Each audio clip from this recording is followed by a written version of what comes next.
नमस्कार दोस्तों, स्वागत है आप सभी का रैशनल डिबेट में। 2026 1 जनवरी नया साल शुरू हो चुका है। ये ग्रेगोरियन कैलेंडर के अनुसार है। अब ग्रेगोरियन कैलेंडर का इतना प्रभाव बढ़ गया है दोस्तों कि ये तो 25 दिसंबर यानी क्रिसमस के दिन हिंदुत्ववादी ग्रुप जो है तुलसी पूजन करने लग गया भाई साहब। अंग्रेजी कैलेंडर के अनुसार अभी देखिए, अभी 15 जनवरी या 14 जनवरी को मकर संक्रांति भी बनाएगा, वो भी भाई इंग्लिश कैलेंडर के अनुसार। इसी तरह से 17 सितंबर को ये तो विश्वकर्मा पूजा बनाने लग गए हैं ग्रेगोरियन कैलेंडर के अनुसार। तो आप इसी से सोच सकते हैं कि हिंदुत्ववादी ग्रुप जो है इसका अपना कोई कैलेंडर है नहीं, इस पर हम चर्चा कर ही चुके हैं। पर आज का जो दिन है वो हम लोगों के लिए इसलिए खास है क्योंकि यह है भीमा कोरेगांव। भीमा कोरेगांव भैया, भीमा कोरेगांव। पूरे 1 जनवरी 1818 याद है ना? कुछ लोगों की पैंट और पतलून गीली हो जाती है नाम सुनते ही। तो ये दिन बहुजनों के लिए बहुत खास है, इसलिए हम लोग इसको नए साल के साथ जोरों शोरों से मनाते हैं। तो दोस्तों, इस वीडियो को पूरा देखिए और भीमा कोरेगांव के बारे में डिटेल्स में जानिए और हर बहुजन तक इस वीडियो को शेयर कीजिए ताकि सभी को भीमा कोरेगांव यानी शौर्य दिवस की पहचान हो सके। लाइक करना तो कतई मत भूलिएगा। सुबह हुई थी 1 जनवरी की, जो नए साल की, इसको हमेशा ही याद किया जाता है भीमा कोरेगांव नाम से। ये लड़ाई जो हुई थी, हम सब जानते हैं कि इस लड़ाई में कहा जाता है 500 जो यहाँ के बहुजन लोग थे और 28,000 पेशवा थे, इन दोनों के बीच में युद्ध हुआ था, लड़ाई हुई थी। और बहुजन ओबीसी पिछड़ा वर्ग भी था और मराठों में से भी कुछ लोग थे इधर पिछड़े वर्ग से। तो और अरब हो गए तो मुस्लिम तो हो ही गए खैर। तो इधर भी थे और उधर भी थे। उधर कौन वाले थे? तो उधर सबसे ज्यादा जो हैं वो ब्राह्मणवादी मतलब पेशवा वाले थे उस साइड। तो ये लड़ाई हुई थी वहां पे और उनका सेनापति जो पेशवा का था वो था सेनापति बापू गोखले, वही कर रहा था। अब दोनों तरफ से लड़ाई शुरू हो गई। इनके सैनिक बहुत कम थे। जब लड़ाई शुरू हुई तो उसकी हवा खराब हो गई। बेचारा जो है इधर ये सब तोप लिए हुए थे। लिखते हैं श्रीमंत बाजीराव पेशवा का सैन्य 1 जनवरी 1818 की सुबह भीमा नदी के ईल तीर पर आ पहुंचा था। बिल्कुल 1 जनवरी जो है 1818 हो गया। अभी तक जो है 1817 चल रहा था, अब अगला दिन आ गया तो 18 हो गया। सुबह में पहुंचा नदी किनारे। रात चांदगी से नहाकर निकली थी। शुक्र का तारा अपने पूर्ण प्रकाश से चमक रहा था। भीमा नदी के अथांग प्राणी में दिन में सूर्य प्रकाश के किनारे के वृक्षों का प्रतिबिंब दिखाई देता था।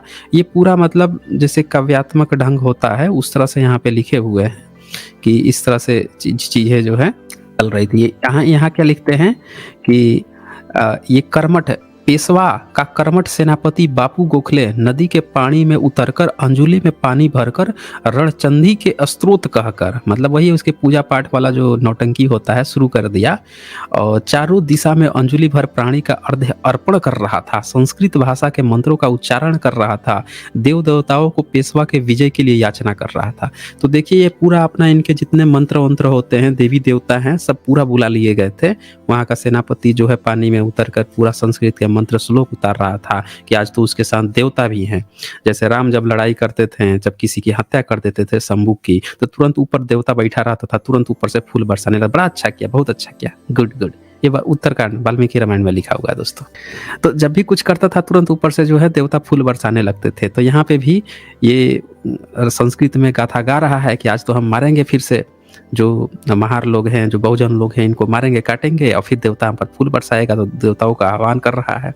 लेकिन उसे पता नहीं था कि जब बहुजन वर्ग अपने पर आता है तो सारी देवता भी अपना छोड़ के भाग जाते हैं। मतलब वो तो होता ही नहीं है, लेकिन कहने को आप कह सकते हैं कि आएगा कहाँ से बेचारा देवता। आप इतने दिन तक धूर्तता करते रहे, अय्यासी करते रहे हैं और लोगों को, यहाँ के मूल निवासियों को आप मटका पहना दोगे या झाड़ू पहना दोगे हैं? सोच रहे हो कि आपको कोई लड़ाई होगा तो छोड़ देंगे सब। तो ये पूरा ये आप देख सकते हैं किस तरह से कहानी आगे बढ़ती है। फिर लड़ाई शुरू हो जाती है। अब लड़ाई शुरू होती है तो बेचारे की हवा खराब हो जाती है। हवा कैसे खराब होती है तो देखिए, इसमें लिखता है कि बाजीराव पेशवा के विशाल चतुरंगिणी फौज के सामने, ये चतुरंगिणी फौज के सामने ब्रिटिशों के मुट्ठी भर महार सैनिक लड़ने को रण मैदान पर खड़ा हुआ था। मतलब आप समझ रहे हैं, वो जो लड़ाई हो रही थी मात्र मुट्ठी भर सैनिक थे उनके आगे, क्योंकि वो 30,000 हो गए ना। वो कहाँ एक तरफ 30,000 और कहाँ एक तरफ सिर्फ मुट्ठी भर महार लोग या जो बहुजन वर्ग है पूरा, और ये लड़ाई हुई थी। अब यहाँ पे होता क्या है कि भूख और प्यास से परेशान, देखिए ये रात भर 30 मील पैदल चल के आए थे। मतलब एक तो मुट्ठी भर थे, समझ रहे हैं, जो महार सैनिक लोग थे, एक तो मुट्ठी भर मतलब बहुत कम थे, 500 के करीब में, और ऊपर से 30 मील पैदल चल के आए थे। मतलब आप जरा सोचिए कि कोई व्यक्ति 30 मील, समझ रहे हैं, 1 मील कितने कितने होता है, तकरीबन 2.5-3 किलोमीटर होता है ना जी, 1 मील। कोस जो होता है, एक कोस का 1.5 किलोमीटर ऐसे कुछ होता है ना। तो सोचिए 30 मील जो है इतना पैदल चल के आए हैं, और भूख और प्यास से परेशान थे। सेना भी इनकी बहुत कम थी। नदी में पानी बह रहा था लेकिन उसे पीने का समय तक नहीं था, क्योंकि वो दूसरी साइड में वो तो पूरा तैयार खड़ा होकर बैठा था पेशवा। मुट्ठी भर ब्रिटिश के महार फौजी पेशवा के विशाल फौज के सामने विजय के आत्मविश्वास से खड़े थे। अब यहाँ पे कुछ लोग क्या आरोप लगाते हैं कि भाई जो बहुजन वर्ग है, महार वर्ग है, वो तो अंग्रेजों की तरफ से लड़ा। अब पेशवा को ऐसे पेश करेंगे कि पेशवा देश की तरफ से लड़ा, लेकिन ये झूठी बातें हैं दोस्तों। जब लड़ाई हो गई थी तो लड़ाई होने के बाद से जो पेशवा है, द्वितीय बाजीराव द्वितीय पेशवा, वो तो अंग्रेजों से पेंशन ले रहा था। झंडा उतारा उसी के पोता ने। पेशवा खुद ही शामिल थे, पेशवा जो है खुद ही शामिल थे कि हाँ इसको हटाओ उठाओ, बैठ के अंग्रेजों से सांठ काट करके पेशवा वो ले रहा था, पेंशन भी ले रहा था वो। तो ये कहना कि भाई वो देश के लिए लड़ाई, झूठी बात है दोस्तों। अगर कोई देश के लिए लड़ेगा तो वो अंग्रेजों से पेंशन थोड़े लेगा, बताइए जरा। तो यहाँ से ये दरअसल ये लड़ाई जो है पूरी तरह से एक शोषित और शोषक के बीच में थी। जो पेशवाओं ने इतना बड़ा शोषण कर रखा था बहुजन वर्ग का, उसके बीच की ये लड़ाई थी। तो इतनी कम संख्या होने के बाद से भी ये लोग इसलिए लड़े कि हमें उन चीज़ों का, उस प्रतिशोध का बदला लेना है। अब देखें यहाँ पे क्या होता है। रात भर 30 मील चलकर थके भागे महार योद्धा उन सभी युद्ध का कब प्रारंभ होता है इसका इंतजार कर रहे थे। बाजीराव पेशवा ने जुल्मी शासन का सोमक्षेम लगाने के इरादे से युद्ध भूमि पर पहाड़ जैसे पहले से ही खड़े थे। अब आते हैं लड़ाई कैसे शुरू होती है, उसको देखते हैं। तो हाँ, ये लड़ाई 10 बजे से शुरू हो गई। 1 तारीख थी दोस्तों, 1818 में 1 तारीख जो है सुबह 10 बजे से लड़ाई शुरू हो गई।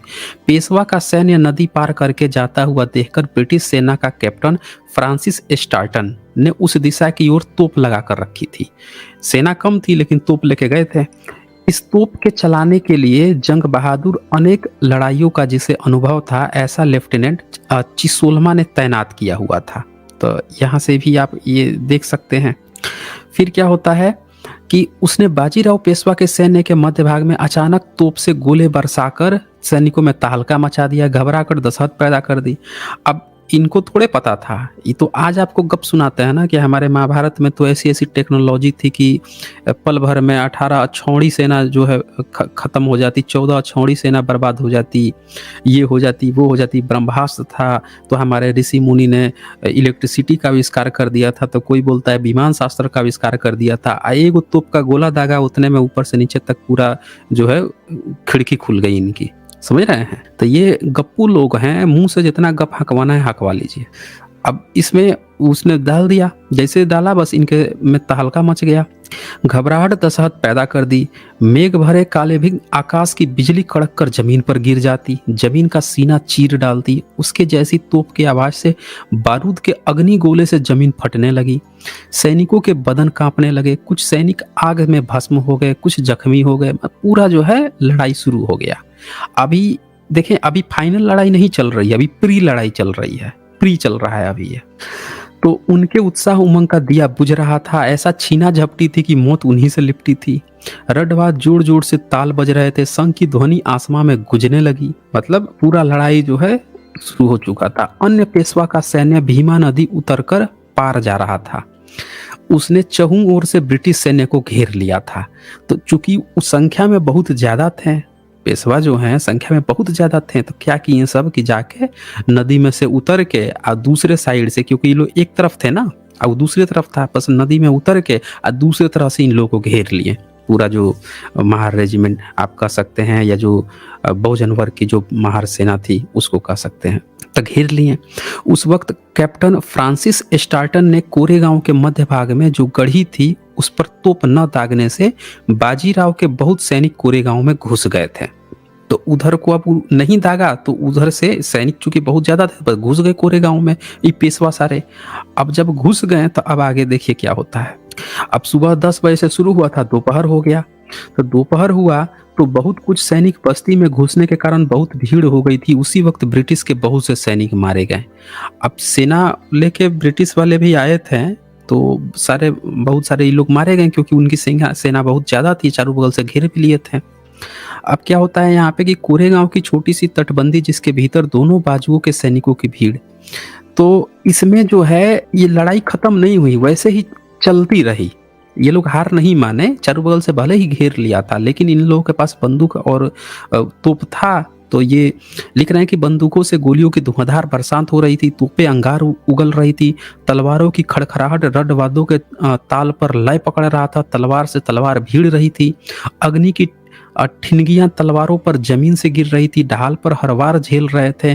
ब्रिटिशों के मुट्ठी भर सैनिकों को चहुओर से घेर लिया था पेशवाओं ने, फिर भी शत्रु सैन्य की सीने को सीना भिड़ाकर महार सैनिक जान की बाजी लगाकर जान हथेली पर लेकर वार पे वार करते रहे।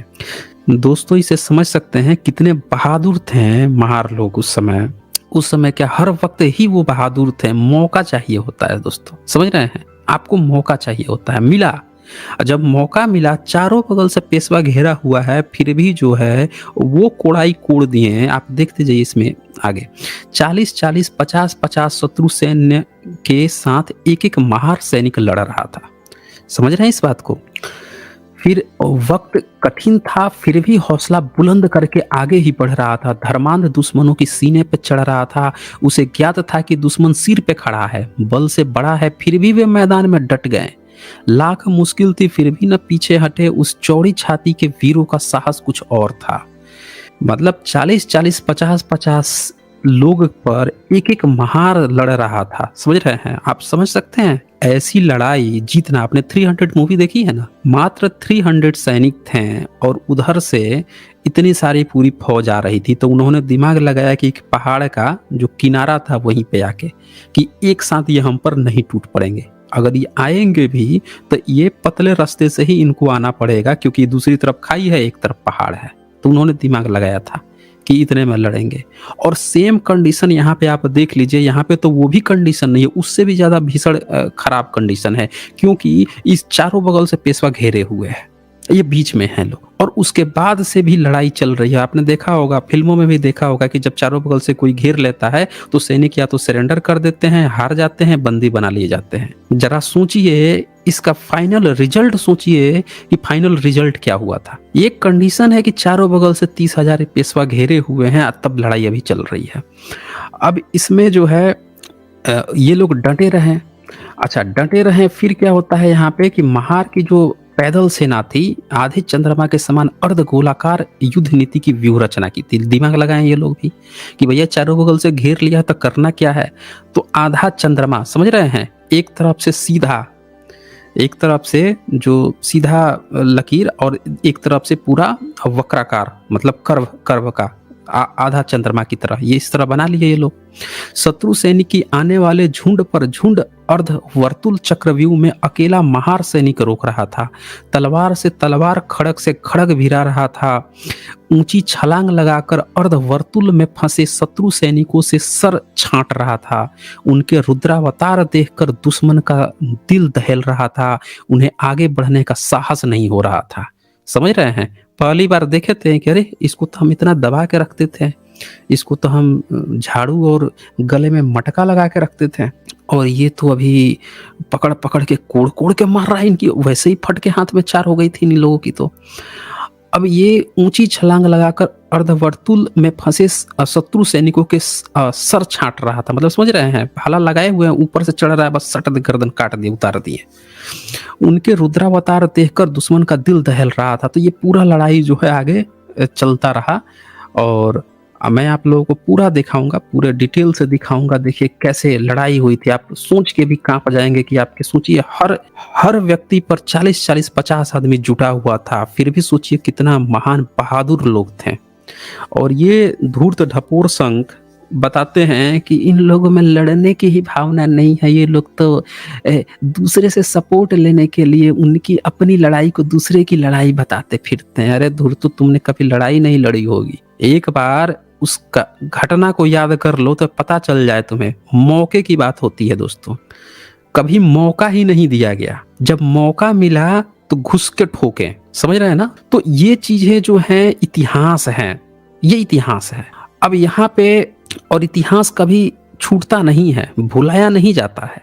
आगे ये लिखते हैं, सरदार सिद्धनाक और उसके तलवार बहादुर साथी क्षण का भी विलंबन न करके उनके सामने जो आता था उसका शिकार करते, हर वक्त युद्ध का पवित्र बदलते थे, दांव दांव बदलते थे, क्योंकि भाई चारों बगल से घेर रखा था तो तुरंत तुरंत रणनीति इन लोगों को चेंज करना पड़ रहा था। फिर ये जो है ये लड़ाई आगे जारी रही। पेशवा और उसके बाप दादा ने भी तथा मराठे सैनिकों ने भी ऐसा युद्ध चमत्कार कभी देखा नहीं था। नदी पात्र की रेत खून से रंगी थी, मांस के ढींग लगे थे, समझ रहे हैं, और जख्मी सैनिक हिम्मत पर करा रहे, जमीन पर करा रहे थे, कुछ तड़प रहे थे। शववाहक आगे आने की हिम्मत नहीं कर रहे थे, डर रहे थे। भयानक भैंसुर विवत्सता वहां थी, मांस का कीचड़ पैरों तले रौंद कर महार योद्धाएं बिजली की गति से पवित्र पर पवित्र बदलकर तलवार की दुनिया की मर्दूम की रणांगण पर दिखा रहे थे। उन्होंने शत्रु सेना को आमने सामने की लड़ाई में भी त्राही त्राही करके खदेड़ डाला। उन्होंने शत्रु सैनिकों के झुंड झुंड काट डाले थे, उनके सामने आने की कोई हिम्मत नहीं कर रहा था। तो ये आप समझ सकते हैं कि कितनी विद्वता से लड़े होंगे। जब चारों बगल से घेराए हुए हैं उसके बाद से भी अगर कोई जीतता है तो समझिए कि क्या भयानक लड़ाई हुई होगी। ऐसा आज तक किसी फिल्म ने भी आज तक कभी दिखाने का नहीं किया है। हॉलीवुड में फिल्में दिखाई गई हैं, लेकिन ये दिखाया गया है कि जब चारों बगल से घेर लिया तो वो भैया सरेंडर कर दिया, वो फिर बंदी ही बना लिया गया। वो चाहे आप स्पार्टकस को ही देख लीजिए, उस मूवी में भी दिखाया कि जब चारों बगल से घेर लेता है तो लोग सरेंडर कर देते, इतने महान योद्धा थे फिर भी सरेंडर कर देते हैं। इसी तरह से अन्य जगहों पे, लेकिन यहाँ पे चीजें ही बदल दी। और लोग कहते हैं कि भाई लड़ने का इन लोगों में लड़ने का ही साहस नहीं है, ये लोग कभी लड़े ही नहीं हैं, ये लोग हमेशा सुधर रहे हैं। अरे भैया सुधर, तुमने प्रचार किया है, तुमने कभी मौका नहीं दिया, और तुमने कभी जो बाहरी शासक थे उनके साथ मिलकर तुमने हमेशा षड्यंत्र रचा है। इन लोगों ने सिर्फ प्रचार तंत्र के दम पर इन लोगों ने लोगों को नीच बनाया, झूठा बताया और इनको दबा के रखने का प्रयास किया है। और आप देख भी रहे हैं, इसने प्रचार तंत्र के नाम पर काल्पनिक जब देवी देवता खड़ा कर सकता है तो आपको उसी तरह से शूद्र भी बता सकता है, आपको नीच भी बता सकता है। भाई यही किया है इसने। ये लिखते हैं, उसका घमंड चकनाचूर हुआ था, उसके सिद्धनाक छोड़ नहीं रहा था, अब उसका भगवान भी दौड़ नहीं रहा था। क्या गजब वर्ड्स लिखा इन्होंने कि आज तो उसका भगवान, पेशवा हो आज तो भगवान भी उसका नहीं दौड़ रहा था। दिशाहीन इधर उधर भागने वाले सैनिक भीड़ में मर गए, कुछ घबराकर जंग में भागने की नाकाम कोशिश कर रहे थे। महार सैनिकों ने आग लगा दी थी। ये और जो बापू गोखले जो सेनापति था इन लोगों का, पेशवाओं का, ऐसा जलवा नहीं देखा था अपने जंग की जवानी में। कभी सोच भी नहीं पाया था कि भाई जिनको हम इतना अंडर एस्टिमेट करके चलते थे, ये तो हमारे बाप के भी बाप हैं, हमारे जैसे तो सुसु कर दे तो हमारे जैसे कितने को पैदा कर दे, कभी सोचा भी नहीं होगा। वो यहाँ आज देख रहा था, अपने पराजय का साज देख रहा था। मुकाबला सिद्धनाक से था, अप्रमाणित नाग से था। यहाँ भीमा कोरेगांव के तटबंदी के भीतर मिट्टी के कुसुपुर पर ब्रिटिश महार बटालियन का तोपखाना निरंतर आग बरस रहा था। लेफ्टिनेंट फिशोल्मा के तोप ने पेशवा के सैन्य में तहलका मचा दिया था। उस तोप से ज्वालामुखी बरस रहा था। तोप के तड़ाकेबंद मार से बहुसंख्यक सैनिक जगह पर ही गारद हो गए थे। तो ये जब इतनी सारी तोप यहाँ चलने लगी तो ये जो है, जो गोखले था उसकी हालत खराब हो गई। वो बेचारा हिम्मत हार गया।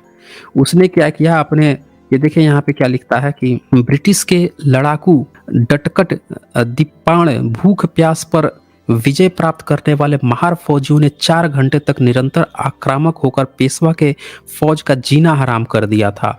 उन्हें जंग में लड़ना मुश्किल कर दिया था। सेनापति बापू गोखले की सभी वे योजनाएं, कुटिल क्लुप्तियां, छल कपट नीति काम नहीं कर रही थी। अब इन लोगों का पता नहीं चाणक्य नीति कहाँ पहुंच गया था।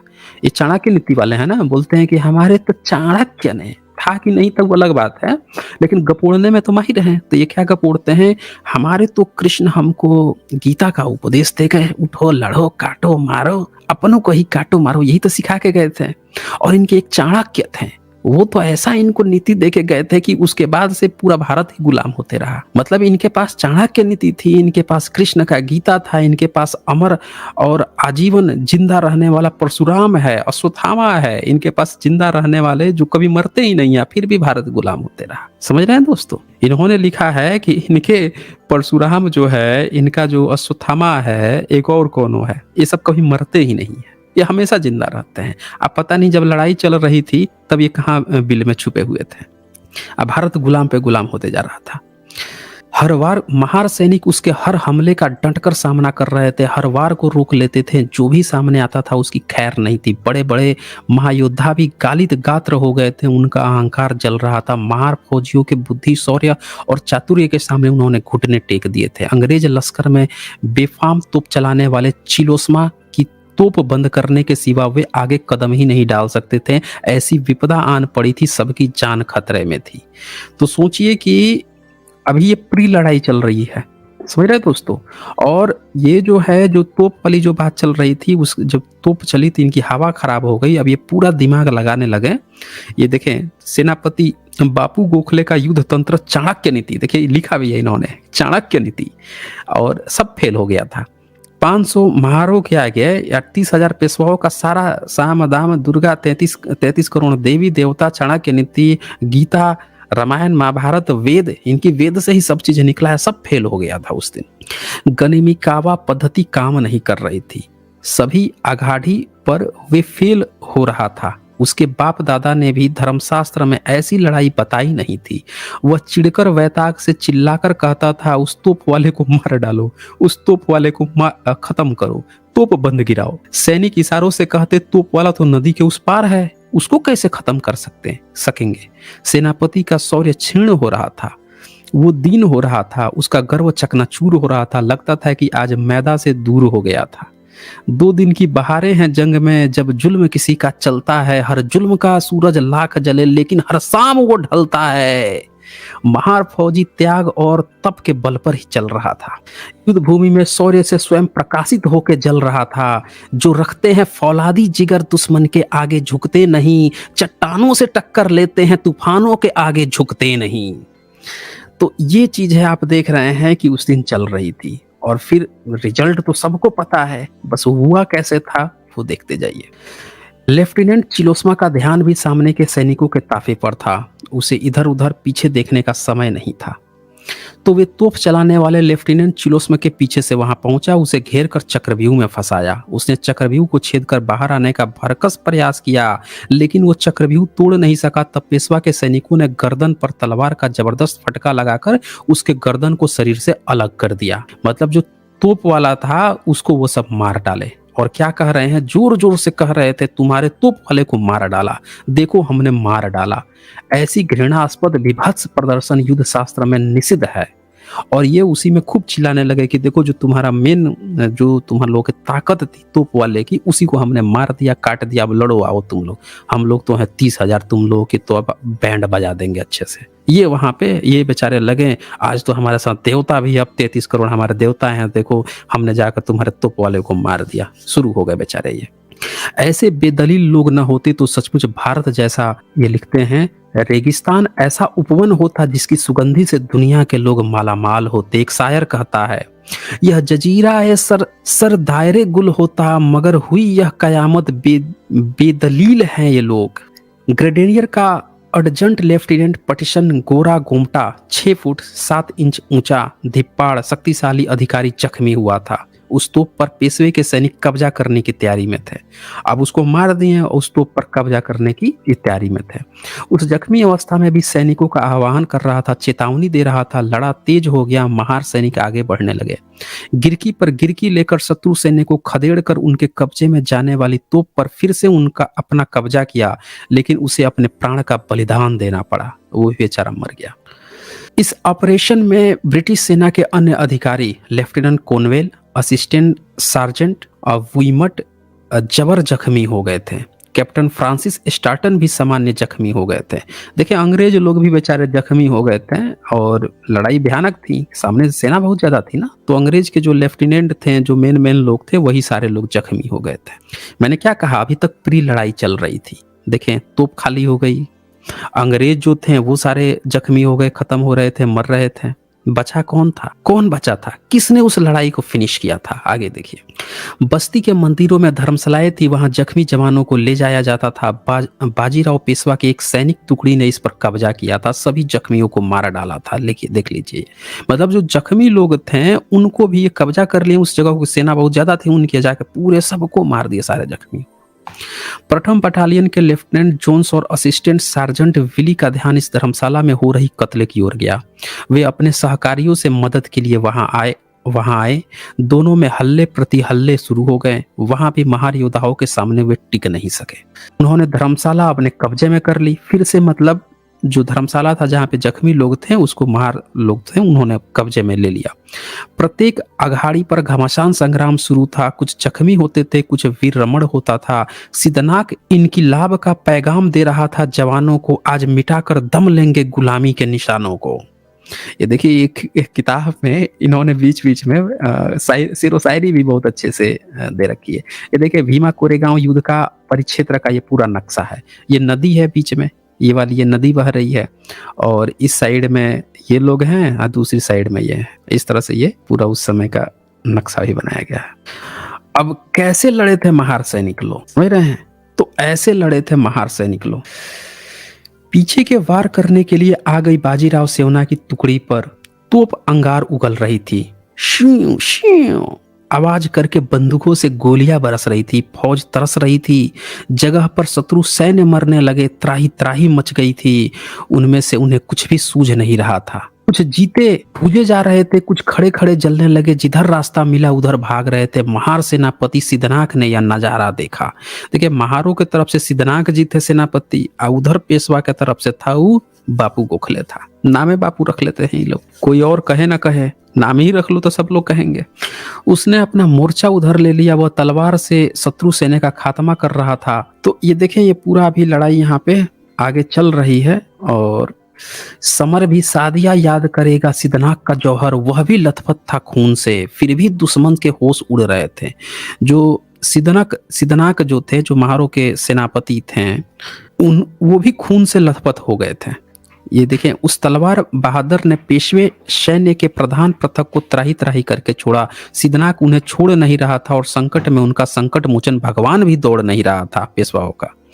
वो लथपथ हो गए थे खून से सिद्धनाक, फिर भी दुश्मन के होश उड़ रहे थे। उसके जुनून से उसे पेशवा के घमंड के शब्द याद आते तो वह अपना सफाया करने लगा। आज उसे कोई रोक नहीं सकता था, आज कोई दरिंदा टोक नहीं सकता था। साथियों, खूब लड़ो, कयामत में भी आगे बढ़ो। वादा किया था समाज के मुक्ति का वादा न तोड़ना। इस धर्म युद्ध में जो भी सामने आए जिंदा न छोड़ना। सदियों से जो भी दबी हुई राख के नीचे लाचारी, आज ज्वाला भड़क उठी महार मुक्ति की चिंगारी। भीमा नदी का बहता पानी था। महार फौजी व्यास से व्याकुल थे, फिर भी पानी पीने का समय नहीं था। ये पूरी चीजें जो हैं, ये लड़ाई देखें धड़ाधड़ आगे बढ़ते जा रही है। बहुत बहुत ही गहरी विवेचना की है इन्होंने इसमें। आगे लिखते हैं, 24 बंदूकधारी नेमबाज अपने बंदूकों से गोलियों की धुआंधार वर्षा कर रहे थे। शत्रु सैनिक कीड़े मकोड़े जैसे मर रहे थे।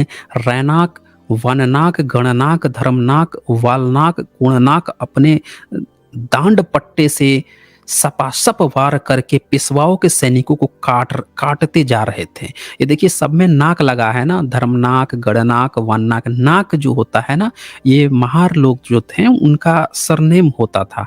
जहां भी नाक लगे तो वो यही लोग लगाते थे, क्योंकि नाक जो है नाग से नाक बन गया था। नागवंशी होते हैं ना महार पूरे नागवंशी थे और ये सबसे बड़े लड़ाके हैं। बाबा साहब ने भी 1956 में जब अपना भाषण दिया था उसमें कहा था कि हम नागवंशी हैं, और नागवंशी सबसे बड़े, वो सबसे पहले बुद्ध धर्म के प्रचारक थे और सबसे बड़े लड़ाके थे। जिधर उधर तहलका मच गया था, खून के प्रवाह बह रहे थे। शत्रु सैन्य बह रहा था, इनके बदन पर भूत सवार हो गया। तो ये आप यहाँ पे साफ साफ देख रहे हैं। हाँ, यहाँ पे भगोड़े रण मैदान छोड़ रहे थे, उनके प्रमुख सरदार का मोर्चे पर का ताबा छूट गया था। उनके झुंड पर आने वाले झुंड कम हो गए थे। पेशवा के युद्ध अघाड़ी को खिंडार पड़ गया था। राह में आने वाला हर मौत का प्यारा होता है, देखकर पेशवा का भगवान भी रोता था। महार फौजी आगे आगे कूच करने लगे, उनका मनोबल बढ़ता गया। तो इस तरह से जो है ये चीजें आगे बढ़ रही थी। कोरेगांव की ओर भागने वाले फौजियों के सामने सरदार सिद्धनाथ तटबंदी करके पहाड़ जैसा खड़ा था। पानी से तैरकर आने वाले सैनिकों पर सेनापति बापू गोखले क्रोध से दौड़कर जा रहा था। उन्हें गंदी घृणास्पद नंगी गालियां दे रहा था। अब पेशवाओं का क्या हुआ है कि जब ये लोग तोड़ाई शुरू किए, भागना शुरू किया पेशवा, वहां से लगे भागने। अभी तो सेनापति था बापू गोखले, अब इसको क्या लगा कि इसके सैनिक तो लड़ाई छोड़ के भाग रहे हैं, और जिसके सैनिक लड़ाई छोड़ के जब भागने लगे तो सेना हार जाती है। इसकी हवा टाइट हो गई, इसकी हालत खराब हो गई कि यार हमारे सैनिक तो अब छोड़ छोड़ के भाग रहे हैं। तो ये अपने ही सैनिकों को लगा गाली देने, खूब गंदी गंदी घृणास्पद गालियां, नंगी गालियां देना शुरू कर दिया। सेनापति बापू गोखले का दाहिना हाथ पेशवा के सैन्य में पराक्रम की ओर तोप समझा जाने वाला विचुरकर सरदार खून से नहाकर मुट्ठी में जान लेकर भाग आया था। सेनापति बापू गोखले में से कुछ अवसान नहीं रहा था। वह उपरोधिक शब्द से में गरज कर विचुरकर से बोला, चिसोलमा को मारकर आए हो, तुम्हारा मुकद्दर अच्छा था इसीलिए बच के आए हो। अब यहाँ तो भी ठीक ढंग से मोर्चा संभालो। वह जख्मी होकर भी मोर्चा संभाल रहा था। उसके दल के सैनिक उसके चारों ओर पहरा लगा रहे थे। तो ये चीज जो है आप देख रहे हैं कि इनकी हवा खराब कर दी थी। अब तक आधे से ज्यादा महार सैनिक अपने ढाल पर प्रतिवार झेलते झेलते कुछ गंभीर जख्मी भी हो गए थे और कुछ वीर गति को भी प्राप्त हो गए थे। मरते मरते ही एक एक 40-50 शत्रु सैनिकों को मार कर ही जान छोड़ रहा था। एक भी जो सैनिक मरा उसने 50 को मार के ही मरा। शहीद होते होते और शरीर से प्राण छोड़ते छोड़ते ही गरज कर कहते थे, पीछे हटना नहीं, जंग छोड़ना नहीं। अपना युद्ध मानवता के शत्रु के साथ है। तो यहाँ से आप देख सकते हैं, दरअसल ये लड़ाई जो है अगर ब्रिटिश बनाम पेशवा होती तो शायद वो नहीं जीत पाते, क्योंकि जब लड़ाई होती है ना तो जंग में आपके अंदर से दिल, आपका जज्बात क्या कह रहा है वो बहुत प्रमुख होता है। आप जब गीत गाते हो तो आपने देखा होगा कि जो अंदर से गाते हैं, दिल से गाते हैं, बिल्कुल उसमें खो जाते हैं, उनका गीत बहुत फेमस होता है। उसी तरह से सैनिक के साथ भी है। अगर वो लड़ता है, दिल से लड़ता है, अंदर से लड़ता है, अपने उस चीज का प्रतिशोध जो उस पर अत्याचार किए गए हैं उसके लिए लड़ता है, तो वो फिर हारना बहुत मुश्किल, उसे हराना बहुत मुश्किल है। और जो लोग साम्राज्यवाद के लिए लड़ रहे हैं, ऐसो आराम के लिए लड़ रहे हैं, तो उनकी कहानी अलग हो जाती है दोस्तों। तो इसीलिए ये कम थे फिर भी जीतते गए।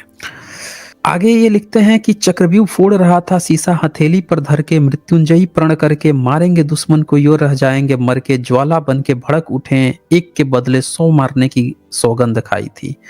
तो ये पूरा कहानी आगे चलता रहा। अब भीमा नदी के किनारे पर नदी के पात्र में घमासान लड़ाई शुरू थी।